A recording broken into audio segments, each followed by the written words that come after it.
चाणक्य. माता शत्रु पिता वैरी येन बालो न पाठितः न शोभते सभामध्ये हंसमध्ये बको यथा.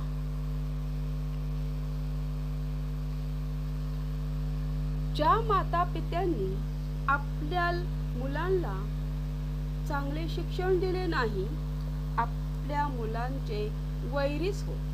कारण ज्याप्रमाणे हंसाच्या समूहात बगळा शोभत नाहीत, त्याचप्रमाणे विद्वानांच्या सभेत असा अज्ञानी मुलगा शोभत नाही. चाणक्याने इथे हंस आणि ज्ञानी पुरुष यांची तुलना केली आहे. हंस, राजहंस हा पक्षी मोहक, पांढरा शुभ्र, कमळीय असा असतो. आकाशात उडताना, पाण्यात पोहताना त्याच्या हालचाली फार डौलदार, आकर्षक असतात. पोहताना तर तो इतक्या कौशल्याने पुढे जातो की पाण्यात फक्त वलय उठतात. पण त्याची हालचाल इतकी सहज असते की तो जणू तरंगत जातोय असे वाटावे. हंस हे सर्वोत्कृष्टतेचे प्रतीक मानले जाते. संत ज्ञानेश्वर महाराजांनी म्हणून म्हटले आहे, राजहंसाचे चलणे जगी झालेसे शहाणे. बगळा हा एक पांढरा उडणारा आणि पाण्यातही दिसणारा पक्षी, पण रंग रूप चाल यात हंसापेक्षा कितीतरी डावाच.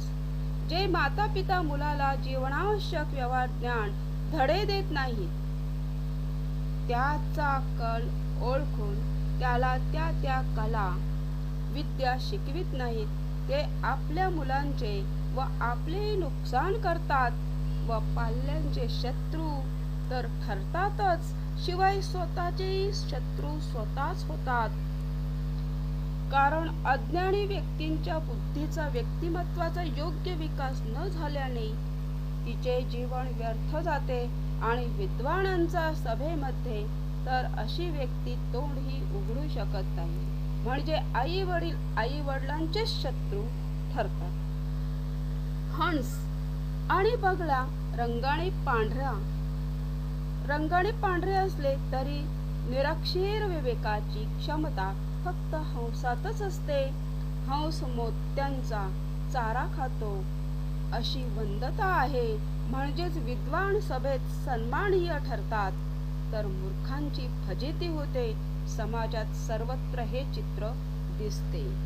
हे आर्य चाणक्याने आपल्याला दिले, कारण व्यवहारात, संसारात कुशल कसं राहावं आणि जगामध्ये जर वावरायचं असेल, संसारामध्ये पुढे जायचं असेल, किंवा जिंदगीमध्ये चांगला पद हासिल करायचं असेल, किंवा राजकारणामध्ये पण चांगला पद हासिल करायचं असेल, तर आर्य चाणक्याचं नक्कीच नीती वाचावी प्रत्येक मुलांनी.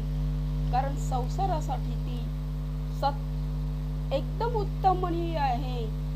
कारण हे जे आर्य चाणक्याने लिहिलेलं आहे ते सगळ्या ग्रंथांचं सार पण आहे त्याच्यामध्ये.